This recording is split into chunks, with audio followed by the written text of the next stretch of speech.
YOLO Composing Gloves here, and today we're going to be talking about how to make a funky drop. We're going to be talking about some FM sound design. This one's actually got a more advanced citrus patch because it's got a feedback loop in it, and so that makes it more advanced. And so let me really quick play for you what I got. This is what we're going to be examining.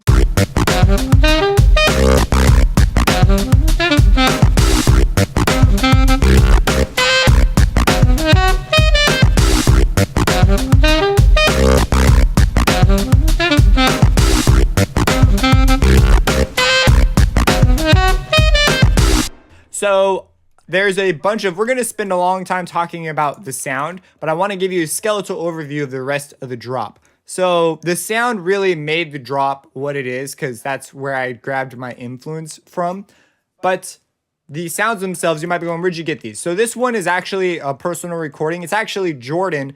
If you have watched the FL20 beginner videos where I do it with Jordan because he doesn't know how to use FL Studio very well.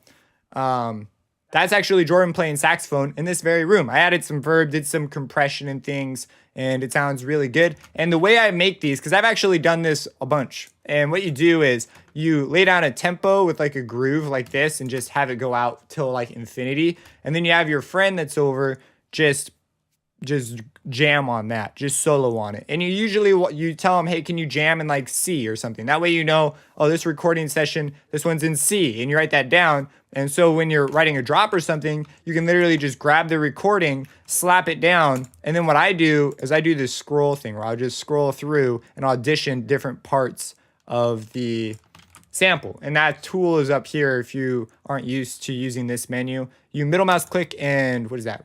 Left click quickly and you get this. There's a bunch of actually cool ones, but this is the one I pretty much always use because you can like scroll or I don't even remember the other one. It's like right click and scroll.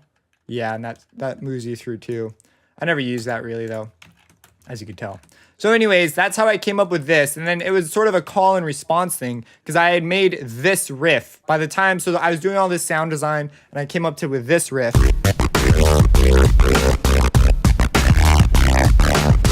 And the idea behind this riff was our ears like repetition, but they don't like obvious repetition. Like if you repeat something and repeat something and repeat something and repeat something, you know, you can pick up on the pattern. It becomes boring or it becomes an effect unto itself if that's what you're going for. But usually you're not going for that kind of an effect. It's much more less common, much more rare. Anyways, so I had this do. And so I tried to maintain the do-dos in this bit without really compromising. Now in music, it's also usually you can repeat things 2 or 3 times and it actually will sound really good. We need repetition, but you don't want too much repetition. It's that whole, you want to be in you want to be in the range of expectation, but you want to be able to surprise them occasionally. And so I consider this a lot when I'm writing melodies or riffs. So we have the da-dan, da-dan, da-dan. We're over here, it's just da-dan, da-dan, da-dan. So our brain connects that and we say, oh, that makes sense. And we have the same opening boom, ba-ba-ba-doo. And that really helps a lot too. And I could probably get away with a third and then doing like a fill on 4, the 4th measure.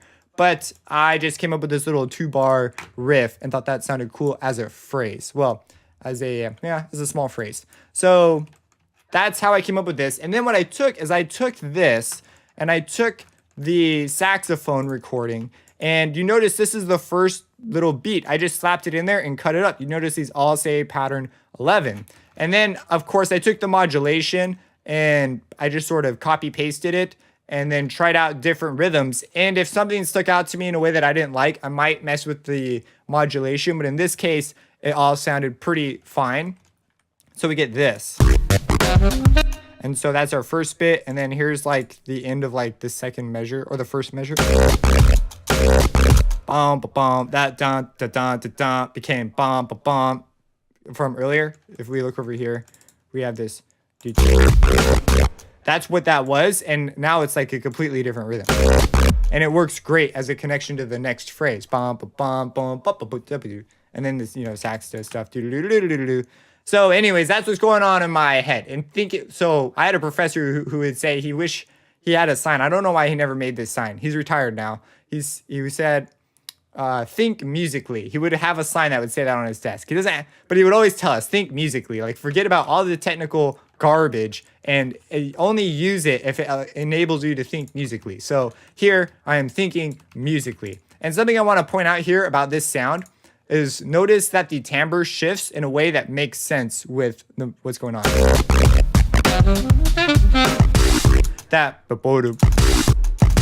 And there's some modulation happening here, and that just makes it sound like a real thing that could, like, I don't know, we expect a degree of change within the sound itself. And if something's just perfectly static, we think that's a robot. And in this case, it's obviously a synth, but it really does add life and expressivity to the sound. And so I just think that moments like that are important, which is why I generally have some sort of an EQ mangled mess going on. So anyways, okay, so that's the idea of that. After I had that, I had some drums. Originally, I did not have these drums down here. It was just these. And they just didn't come through like they were supposed to. And so what I do usually is first I go in and I spiced it up a bit. I was going for because there's a real drum loop and those always sound usually the best. So for this style anyways, for what I was going for, I needed the hi-hats and the cymbals. That was my main goal, and I wanted the general texture of the kick and the snare because they've already got it all fitting into one room, and that's like a real pain to try and do with samples. And so I wanted that, but usually the kick and the snare don't come through enough. So you saw I boosted the cymbals in the hi-hat region just in general because I want that bit to come through, and then to help out with the drums, with the kick and the snare, I give this sort of really low kick and this sort of ringy snare, or just like, not ringy, just like real thud kind of snare. And that fits just underneath and gives tone and body to the other sounds. And so as a layer, they fit together really well and make like one cohesive sound and help it pop through. The rhythm usually matches, but it doesn't perfectly match. And this one is this kick is what I'm using to sidechain because it's just a kick. And so it sidechains the bass to help it come through a bit.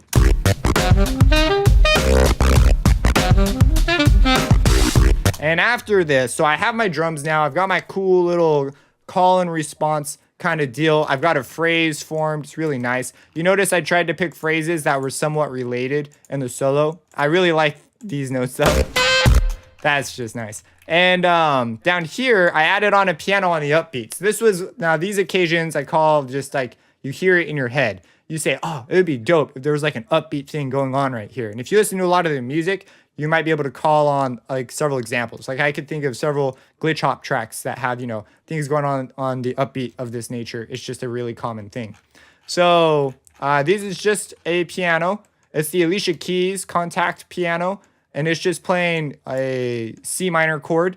And occasionally I go down to a C7. And that's just because the notes change there. And so it makes sense to change some of the harmony there. Even though I probably could leave it as C, it would just sound boring. It wouldn't fit as well. So these are like, I'm fitting it to the track. So that, by the way, just is what I'm talking about. Is it just sounds like this.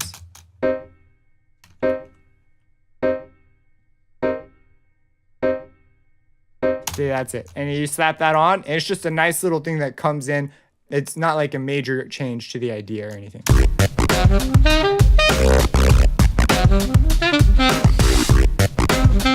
And so that is that. Now let's go ahead. Let's jump on over to the making the sound, because this whole thing stemmed from some sound design.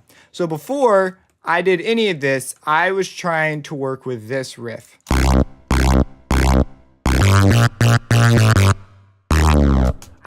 I still might use it. And that's what it sounds like, by the way, with no modulation. You hear there's still change in the sound.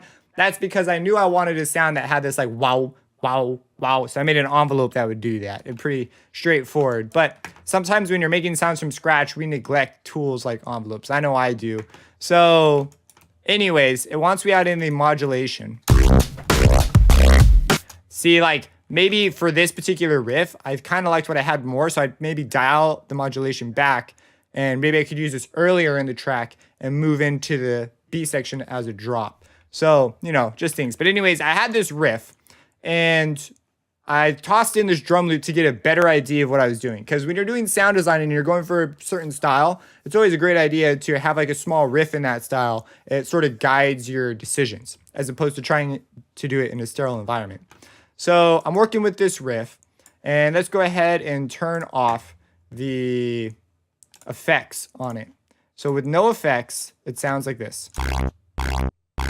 And I'm following the same procedure as most cases, which is I'm going to generate a cool bass sound from some synthesizer and then use external effects to modulate it. And I've been studying frequency modulation because I'm going through a class called differential equations, which I just got 102 on my test, which is like a big deal because I never get over 100 on one of these tests. Usually I'm like, oh, so I'm pretty stoked over that. It was first order DEs.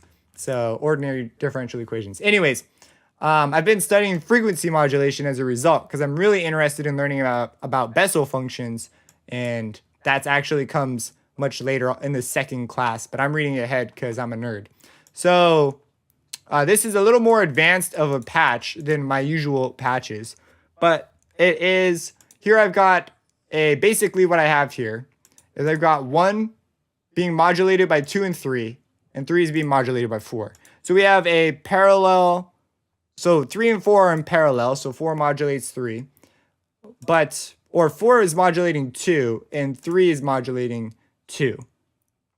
But, yeah, 4 is modulating 2, 3 is modulating 2, and there's a feedback loop going on here. So 2 is modulating 1, 3 is modulating 2, and 2 is modulating 3.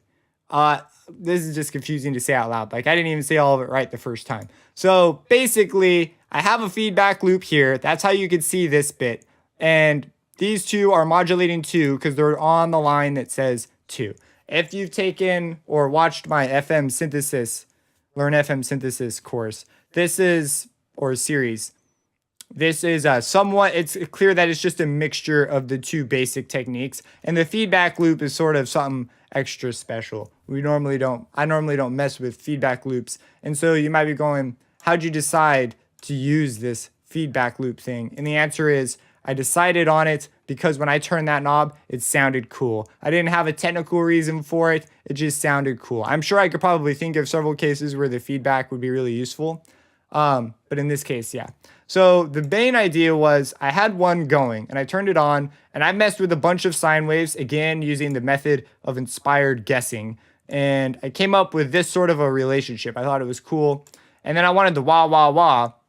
And so you can actually automate these values, but you can like set them, and that sort of sets a limit on what you can do with your volume modulator. So what I did was I turned on these guys, and then I had the volume modulator be controlled with an envelope. So 2 and 3 are both the envelopes. And you notice they don't go all the way up, and that's just because at the time, it sounded too gritty when I did that. I was really trying to find ways to reduce grit, and one of the main ways I did that was I used a unison of order 2 at the front, and I brought the pitch variation up a little bit. That helps to smooth out upper harmonic grit because they phase cancel with each other, and they just generally reduce in amplitude, or they smooth out. I don't know. I think of it as a smoothing. It's just orally, that's what I get.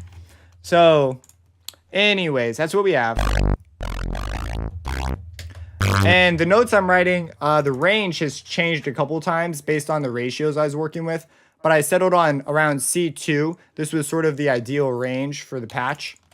And what I have here is 1 is being basically modulated by 2 and 3, and 2 and 3 are at, what do we have here? We have a 2, 1, 2. Again, arrived at by the method of inspired guessing. I tried a 3, and 3 can sound really cool, but it wasn't the sort of sound I was wanting. It's more of like a fuzzy kind of sound, like if I change this to a 3.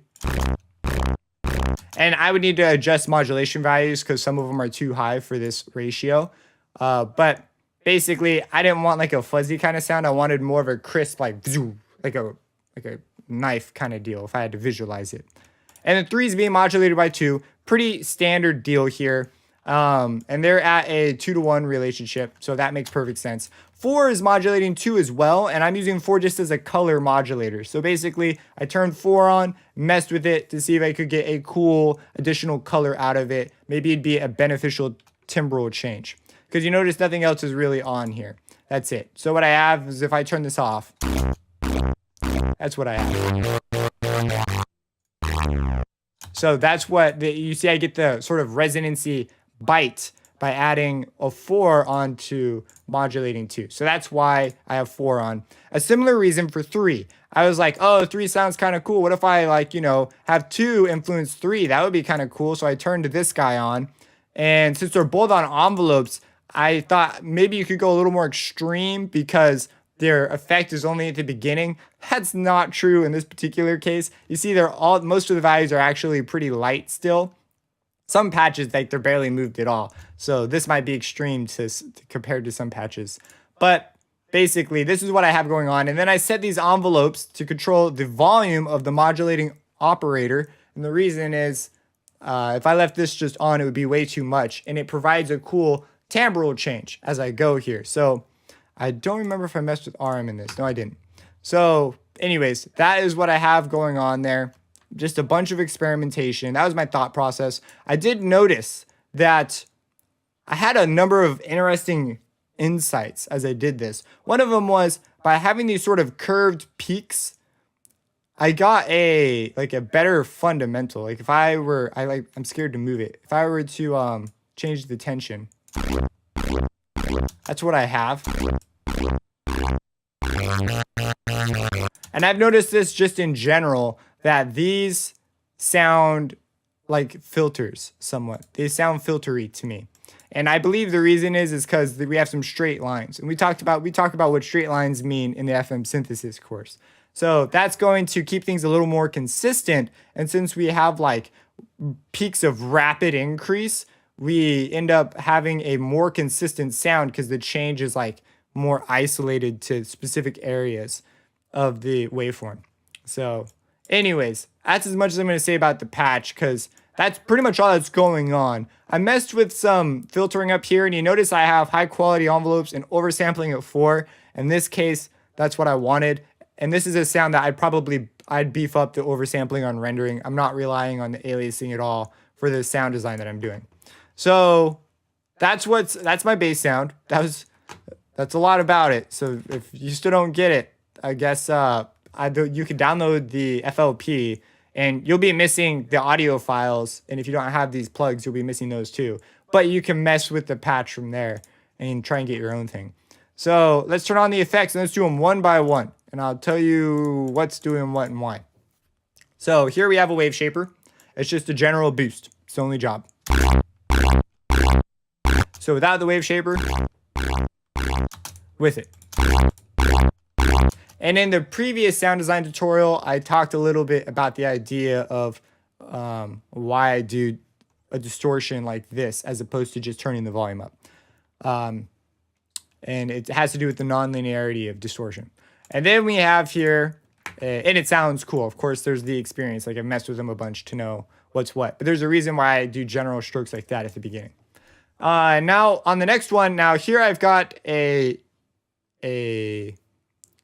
EQ, and it's got a low cut and it's got a low a peaking filter and a high peaking filter, a little resonance thing. These guys move around. If I turn on the modulation now. So this I view as just my resonance. So I tried to move it around in context with the sound. So you see like bow, bow. And then over here, I just sort of made it a general stroke. Because if we look musically, what's happening here, it's like we're going up, up, up, and down. So I was like, oh, we'll go up, up, up, and then down. Except for mine doesn't match the phrase perfectly because I include it. I sort of consider this the ending of the phrase. And so that's what's moving. And you can see here, I'm taking this to my advantage. So I've got this big cut, and that's going to change the spectrum a lot just because phase cancellation will change with it. So it's not just the fact that you're removing frequencies, but that the actual further processing we're going to do will be influenced mathematically, and when we talk about the math, because you might be going, this is sound. Well, things really add up, and it will sound really, really different. But I guess you could say that about everything, though. It's like, oh, you're messing with numbers, and that's why it sounds that way. Anyways, I have this sort of going on in the back of my mind. I'm like, okay. Now, these two are the EQ. This guy, this one right here, and this one are special things that I came to mess with after, because I wanted to have the ability to have some notes sustain. And the reason why I wanted this was because when I listen to Opio a lot, I mention him quite often. And he's got a lot of these things that are like, bow, whoop, whoop, bow, whoop. And I was like, oh man, it'd be cool if I could have like some bow, because I feel like I have a texture that could probably do that pretty well. Like if I wanted to do it later in my track. And so I thought, why don't I just mess with the modulation amount and the sustain amount on envelope 2. And the reason envelope 2 is because 2 is the thing that's modulating 1.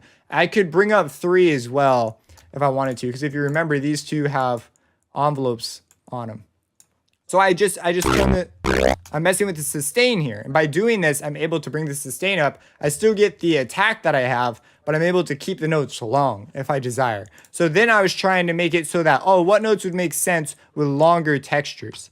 And so I ended up just sort of spitballing different areas, and I'm not 1,000% sure how this works. Like if the note starts and it's at this value, I think it just takes that as the sustain value for the whole note, because it doesn't make sense for me to have a moving envelope during the note. So I think that's how it works, but I'm not sure. I don't know. I've never programmed this. I don't know. And I didn't do any experiments to figure it out. I'm sure I could just do some experiments with some long notes to figure it out. But that's what, like you could see here, the big change.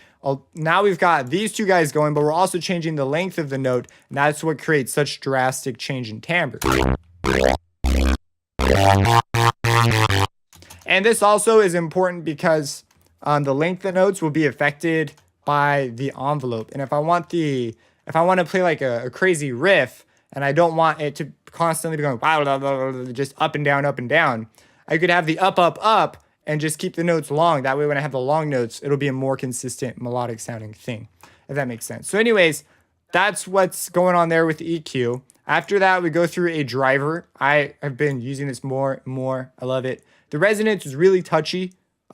Usually I like what resonance does, but as soon as the note turns off, I'm like, aha. So maybe I'll make some sort of automatic volume thing that turns it off. I don't know. I've been thinking about solutions to it. But basically, I'm using the preset Follow Me. I don't believe I changed any settings. I messed with a bunch of settings earlier. But that's what I'm messing with here. So we got driver on it. Without driver? With driver.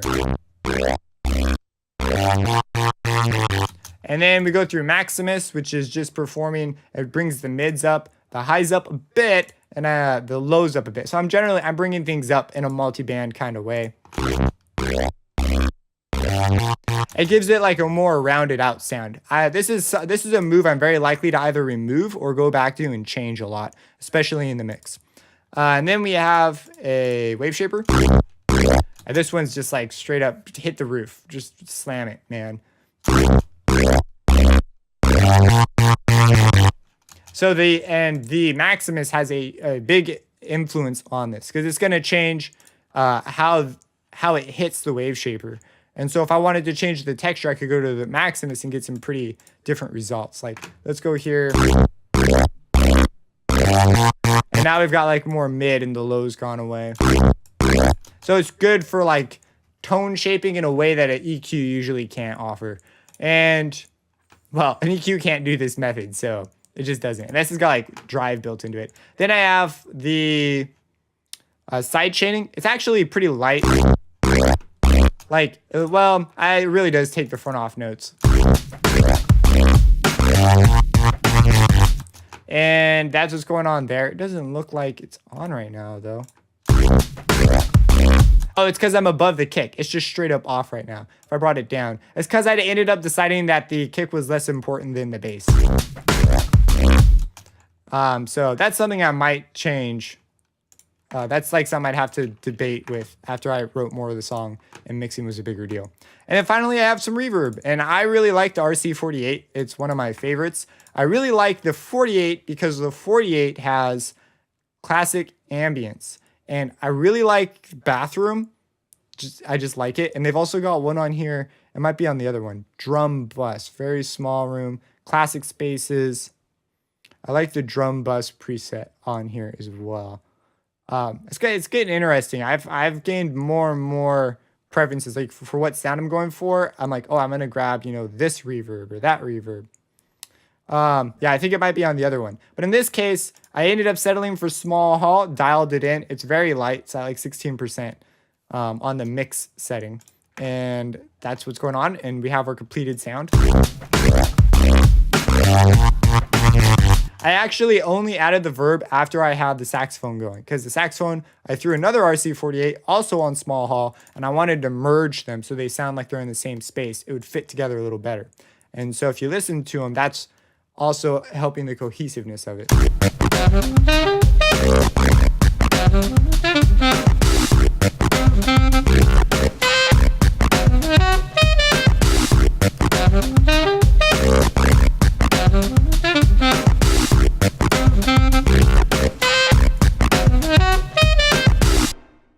And that's that. If you have any questions, let me know. I really like this kind of music. I listen to a lot of it, probably too much of it. This isn't my running music because I listen to like Nitro Fun and Electro and Muzzy, stuff like that. That's running music. If you have any questions, again, let me know. Subscribe, support me on Patreon. I deeply appreciate it. And have a blessed day.